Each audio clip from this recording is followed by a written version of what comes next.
आज की कक्षा में हम अभिप्रेरणा का के बारे में अध्ययन करेंगे। तो आइए चलते हैं। सबसे पहले अभिप्रेरणा का अर्थ समझते हैं। अभिप्रेरणा मनुष्य के कार्य और व्यवहार को एक दिशा प्रदान करने वाली शक्ति होती है। अभिप्रेरणा शब्द अंग्रेजी के मोटिवेशन शब्द का हिंदी रूपांतरण है। मोटिवेशन शब्द की उत्पत्ति लैटिन के मोटम शब्द से हुई है, जिसका अर्थ होता है मूव, मोटर और मोशन, अर्थात गति या क्रिया। अभिप्रेरणा के साधारण और शाब्दिक अर्थ के अनुसार हम किसी भी उत्तेजना को प्रेरणा कह सकते हैं, जिसके कारण व्यक्ति कोई प्रतिक्रिया या व्यवहार करता है। इस प्रकार उत्तेजना आंतरिक और बाह्य दोनों हो सकती है, किंतु मनोवैज्ञानिक अर्थ में प्रेरणा का अभिप्राय केवल आंतरिक उत्तेजनाओं से होता है, जिन पर व्यक्ति का व्यवहार आधारित होता है। यह एक अदृश्य शक्ति है जिसे देखा नहीं जा सकता। आइए आगे के क्रम में परिभाषाओं पर प्रकाश डालें।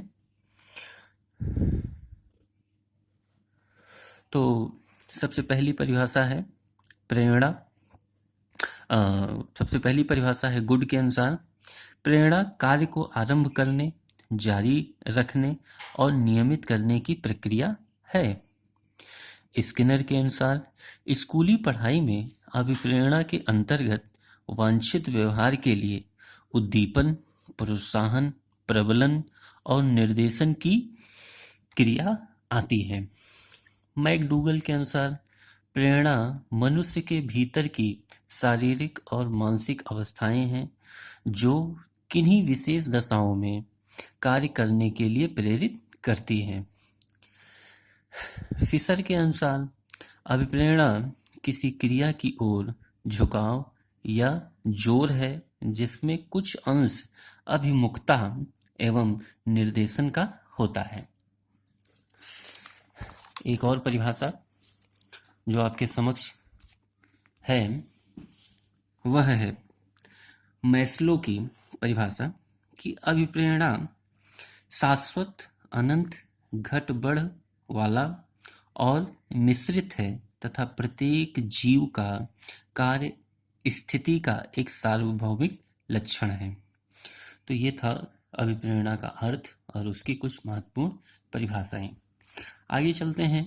हम अभिप्रेरणा की विशेषताओं के बारे में अध्ययन करते हैं। ऐसी कौन कौन सी विशेषताएं हैं जो अभिप्रेरणा को प्रभावित करती हैं। तो जैसा कि आप देख पा रहे हैं कि अभिप्रेरणा की जो विशेषताएं होती हैं उनमें कुछ महत्वपूर्ण बिंदु मैंने यहाँ पर निम्नलिखित लिखा हुआ है। पहला है आंतरिक शक्ति। अभिप्रेरणा की पहली विशेषता होती है आंतरिक शक्ति। दूसरी विशेषता होती है सफलता और असफलता पर आधारित। तीसरी विशेषता उचित लक्ष्य की ओर निर्देशित। चौथी विशेषता आवश्यकता का होना आवश्यक। पांचवी अभिप्रेरकों पर आधारित। छठी विशेषता है कि अभिप्रेरणा जीवन पर्यंत चलने वाली प्रक्रिया है। सातवां है उद्दीपकों से प्रेरित।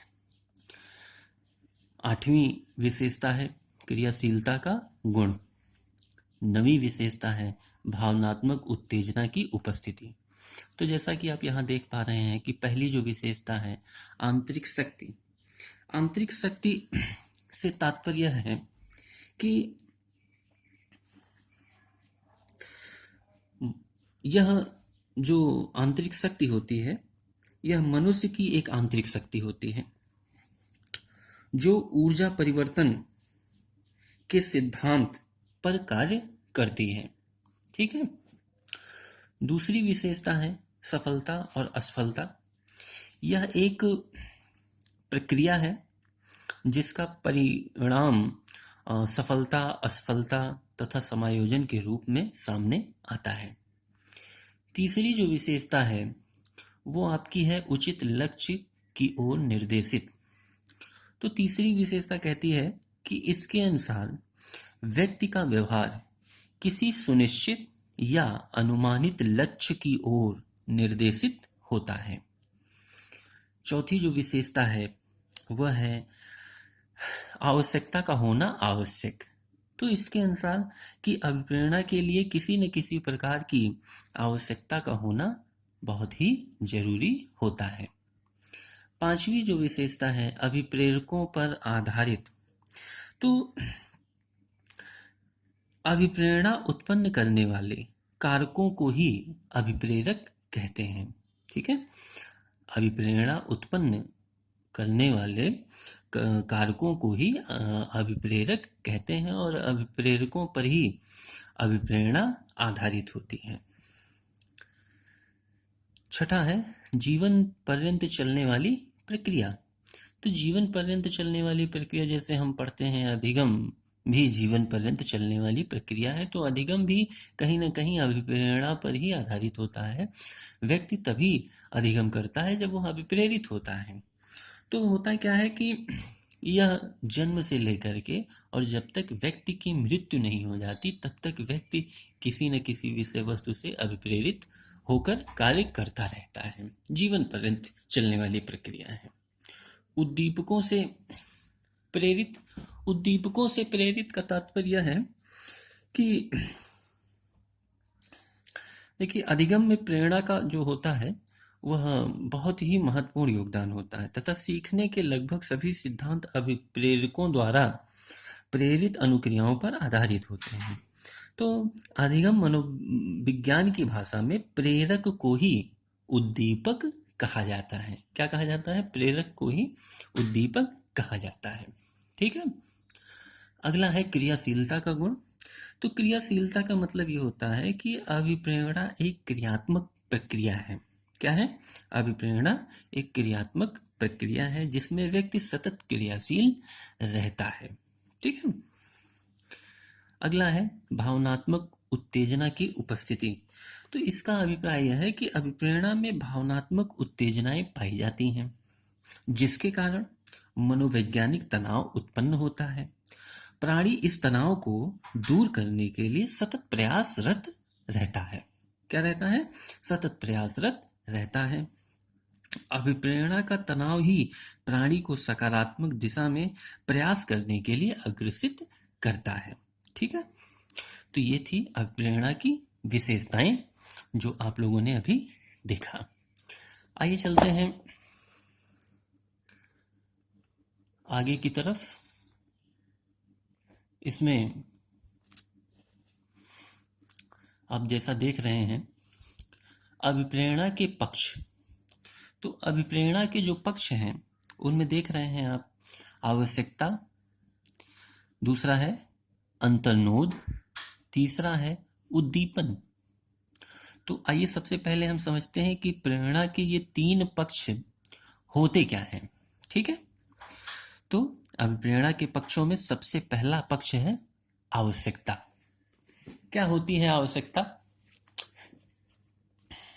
तो जैसा कि आप सभी को पता है कि मनुष्य के जीवन में मनुष्य को किन्हीं न किन्हीं आवश्यकताओं की जरूरत होती है और प्रत्येक प्राणी को जीवन को बनाए रखने के लिए उसकी कुछ मौलिक आवश्यकताएं होती हैं जिनकी पूर्ति होना आवश्यक है। यदि ये शारीरिक आवश्यकताओं की पूर्ति नहीं होती तो प्राणी के शरीर में तनाव, असंतुलन पैदा होने लगता है जिसके परिणाम स्वरूप वह क्रियाशील हो जाता है। उदाहरण के लिए जैसे भूख लगने पर एक व्यक्ति में तनाव और क्रियाशीलता तब तक बनी रहती है जब तक उसे भोजन नहीं मिल जाता। ठीक है, भोजन मिल जाने के बाद उसकी आवश्यकता पूरी हो जाती है तथा उसका तनाव और क्रियाशीलता भी समाप्त हो जाता है। ठीक है, तो ये था आवश्यकता। दूसरा है जैसा कि आप देख पा रहे हैं अंतर्नोद। तो अंतर्नोद क्या होता है कि प्राणी की आवश्यकताएं अंतर्नोद को जन्म देती हैं। प्राणी की जो आवश्यकताएं होती हैं वो अंतर्नोद को जन्म देते हैं।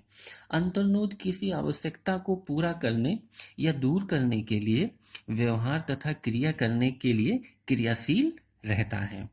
आवश्यकताएं मूलतः शारीरिक होती हैं, जबकि अंतर्नोद व्यवहार से संबंधित होता है। तो यहाँ पर एक महत्वपूर्ण चीज है कि आवश्यकताएं जो हैं वो किससे संबंधित होती हैं? हमारे दैहिक आवश्यकताओं से संबंधित होती हैं।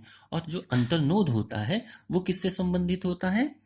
वो हमारे व्यवहार से संबंधित होता है।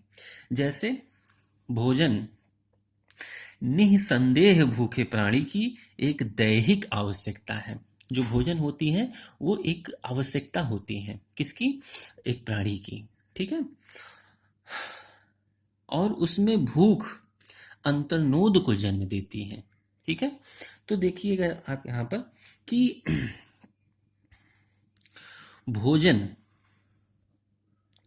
भोजन हमारी आवश्यकता हो गई और भूख हमारा अंतर्नोद हो गया, ठीक है।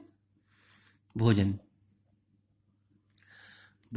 हमारी आवश्यकता है और उसके परिणाम स्वरूप हमें भूख लगती है। तो जैसे कि छोटा सा एक उदाहरण इन दोनों से संबंधित मैं फिर से दे रहा हूं कि भोजन निसंदेह भूखे प्राणी की एक दैहिक आवश्यकता है, जो उसमें भूख अंतर्नोद को जन्म देती है तथा भूख अंतर्नोद प्राणी को भोजन की खोज करने के लिए क्रियाशील बनाती है, ठीक है। अगला जो बिंदु है वह है उद्दीपन। तो उद्दीपन जो होता है वो अंतर्नोद की ओर व्यक्ति को ढकेलता है।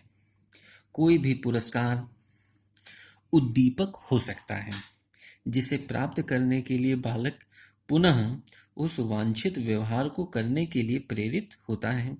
यदि बालक के पसंद का खाना बना होता है तो वह भोजन के लिए लालायित हो जाता है, ठीक। उद्दीपक अंतर्नोद को संतुष्टि प्रदान करता है।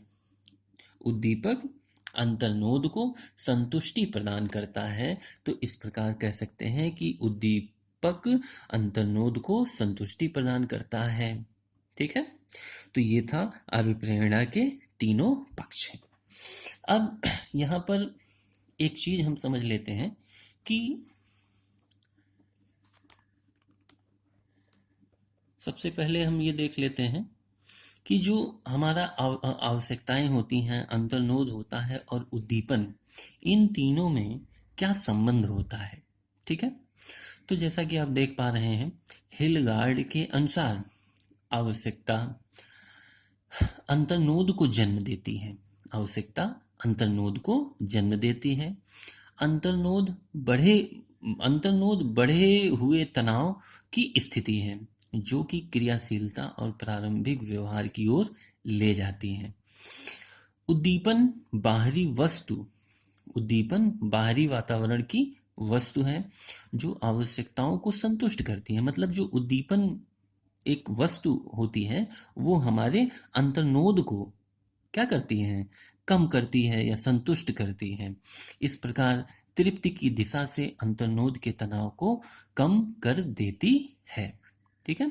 तो एक बार फिर से समझ लीजिए कि आवश्यकता अंतर्नोद को जन्म देती है।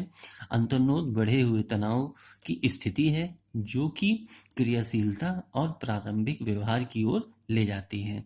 उद्दीपन बाहरी वातावरण की वस्तु है जो आवश्यकता को संतुष्ट करती है। इस प्रकार तृप्ति की क्रिया से अंतर्नोद के तनाव को कम कर देती है। तो आज की कक्षा में बस इतना सा ही। अभिप्रेरणा से संबंधित जो भी बिंदु आगे बचे हुए हैं वो अगली कक्षा में आपको बता दिए जाएंगे। धन्यवाद।